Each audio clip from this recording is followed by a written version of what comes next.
From controversial tag teams pissing off the folks providing the platform, to one-time all-elite teasers looking very much content to round off their careers elsewhere. These wrestlers just don't look destined for Wednesday and Friday nights on TBS and TNT respectively. Gareth here from What Culture Wrestling, and here are 10 wrestlers you'll never see in AEW. Number 10, KROSS and SCARLETT. With the AEW president Tony Khan's recent acquisition of the Ring of Honor promotion, came with it a boatload of speculation as to what would happen to the many well-known wrestlers very much linked to the brand at the time of buying. And while TK didn't change too much coming into Ring of Honor's already announced and promoted Supercard of Honor show set for April 1st, aside from pumping a ton of all-elite talent onto the card to hopefully boost ticket selling and streaming numbers, one of the only alterations the AEW leader made involved a former NXT champion and his missus being left at home. Both KROSS and SCARLETT were said to be expected to appear on the show, but all talk of their arrival soon extinguished on the back of Khan's purchase of ROH. The AEW boss would add that he liked both talents a lot when talking about their absence later down the road, but the fact Khan didn't move mountains to bring Cross in particular on board for his new project speaks volumes about the Control Your Narrative workers' chances of arriving on Khan's mothership anytime soon. Number 9, Seth Rollins. Seth Rollins would clearly add a ton of value to just about any promotion on planet Earth, but that doesn't necessarily mean either the star himself or Khan would be in the mood or position to play ball with one another as of recording for a number of reasons. First of all, Rollins has very much been a WWE guy for the duration of his time in the mainstream, jumping at the chance to throw shade at Khan's company whenever it arises, even recently claiming that AEW's routine mentions of his current employer are tacky and lowbrow. Tell us how you really feel, Seth. On top of this, both Rollins and WWE seem very happy to continue on with their working relationship at this moment in time, with McMahon frequently finding new ways to keep his visionary looking strong, despite not occupying a spot in the main event for much of the last few years. He likes his Seth and he's gonna keep hold of him. Number 8, Becky Lynch. I could quite honestly just copy and paste the aforementioned Seth Rollins entry right here. Yet where the man's husband hasn't been treated to many long-running world title reigns, or quite the same level of attention and protection as Becky Lynch in recent times, Big Time Bex has felt like the biggest star WWE has to offer since the minute she arrived back on the scene at SummerSlam 2021. So to expect WWE to simply allow Lynch's contract to run down and pat her on the back for her service as she trades Monday Night Red for Wednesday Night Black and Gold would be fanciful thinking at best. That's not to say that Lynch isn't a fan of WWE's biggest rivals though, with the former Raw Women's Champion revealing as recently as last year that she keeps up with TK's promotion. Always got an eye on the competition. However, as long as Lynch feels like bossing the women's division for a living, it's a safe bet to assume she won't be passing up on her big money and creatively fulfilling role as a key part of Vinnie Mac's ever-growing machine. Number 7, Braun Strowman. Turning many a head upon becoming part of WWE's often baffling set of wholesale cuts throughout 2021, Braun Strowman's sudden departure from Vinnie Mac's empire resulted in a ton of questions over what the future would hold for a performer seemingly tailor-made for the sports entertainment juggernaut.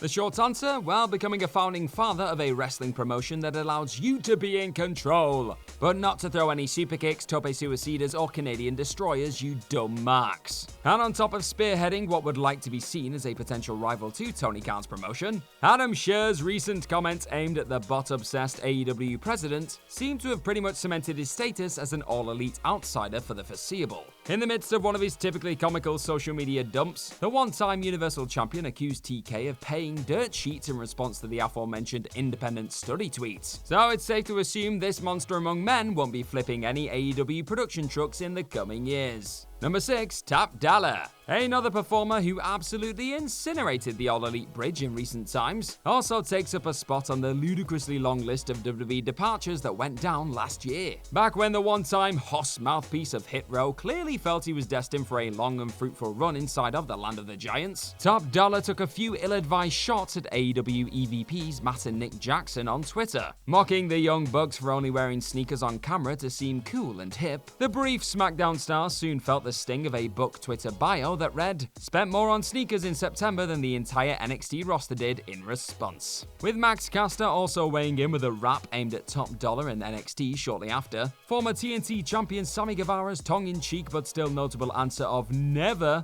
when asked on a live stream when the loudmouth former NXT man would arrive in AEW, tells the story of a roster who evidently aren't in a rush to let bygones be bygones. Top Dollar is all elite? Not nada. Number 5, the Briscoe brothers. Their recent throwdown opposite All Elite tag team pillars FTR may have stolen many a positive headline and perhaps carved itself out as an early match of the year contender. But that still doesn't erase the fact that the Briscoe brothers have seemingly already blacklisted themselves from their new employer's pride and joy. On the back of a number of homophobic tweets from Jay Briscoe being unearthed from back in 2013, Fightful reported that a person of real influence was completely against the former ROH World Tag Team Champions rocking up in the land of All Elite, according to a Warner Media source. It's worth noting that a public apology has since been released by the team, but it still looks like Khan won't be intent on taking a risk on the pair, or pissing off those above him, giving the promotion a televised platform for the sake of a few dream matches in an already stacked All Elite tag division. So expect these two to stay put in Khan's new era of honor.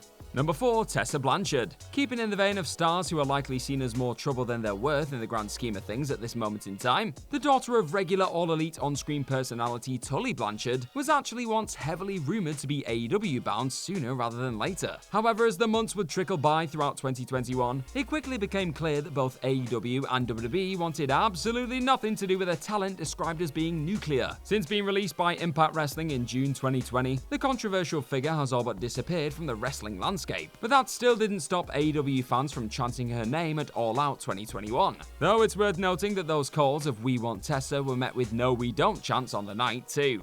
Also, back when the star accused of racist actions towards La Rosa Negra in January 2020 and racial slurs during a Japan tour was hotly linked to the promotion, AEW's women's division wasn't anywhere near as strong as the one we see today. Nowadays, TK isn't in any desperate need for more female star power, so a Tessa punt has never looked less likely to go down. Number 3, Randy Orton. Never one to shy away from having a bit of fun at the expense of those who live to fantasize about a star's future online, Randy Orton set the old interweb on fire back in October 2019 by posing next to an Elite sign and captioning an Instagram post with the words "TikTok, TikTok." This, of course, turned out to be nothing more than exactly that, a bit of cheeky fun. And in the years since his All Elite tease, Orton has since penned a new deal with his longtime employers, and appears to be settling down to see out the rest of his in-ring days as an integral part of World Wrestling Entertainment. As recently as this year's WrestleMania 38 weekend, the Viper would also comment on said AEW wink on the Pat McAfee show, stating, "That was just the internet and everybody." And I just kind of sat back and was like, "Oh, this is interesting, I never said that." Here I am, my contract's up in a couple of years and I'll sign another one. I love this place, I love getting to do sugar honey iced tea like this, and he did not say sugar honey iced tea. With Orton looking forward to 10 more WrestleManias before his time in the ring is done, a one-time mouth-watering All Elite ship looks to have all but officially sailed. Number 2, AJ Styles. In an alternate universe, it appears WWE's resident Phenomenal One could have been the name on just about everyone's lips as AEW Dynamite officially got underway in October 2019. As Dave Meltzer of the Wrestling Observer newsletter would later confirm, a pitch to have the Good Brothers and AJ Styles come in and kickstart AEW's first real faction war with the Young Bucks and Kenny Omega was seriously considered for the first ever episode of the Wednesday Night Delight. Yet with Styles and Doc Gallows and Carl Anderson ultimately staying put before the latter duo would part ways with WWE in 2020, said plans were shelved in favor of the newly formed Inner Circle closing the show. And for those hoping to one day see the former WWE, IWGP and TNA heavyweight champions show up in TK's company before calling it a day, Styles' recent decision to extend his stay within Vinnie Mac's company and declaration that he doesn't want to have to work anywhere else looks to have pretty much closed the door on that long-awaited Bullet Club storyline under the AEW banner.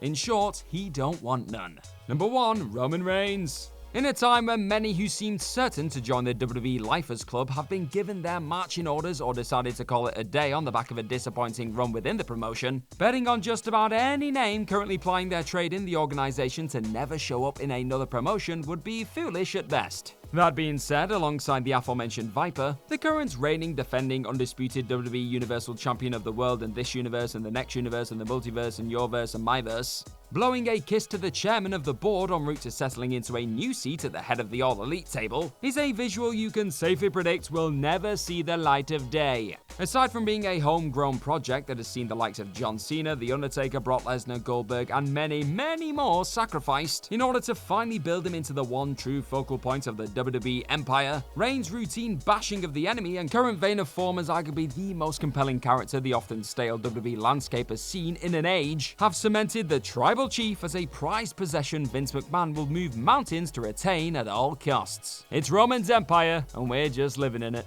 And that's our list. Know of any other wrestlers you'll never see in AEW? Let us know all about them in the comment section right down below, and do not forget to like, share, and click on that subscribe button while you're at it. Also, if you like this kind of thing, then head on over to whatculture.com and find some more incredible articles just like the one this video you're watching right now is based on. I have been Gareth from What Culture Wrestling. Thank you as always for clicking on this video today, and I'm sure I'll see you very, very soon. Bye bye.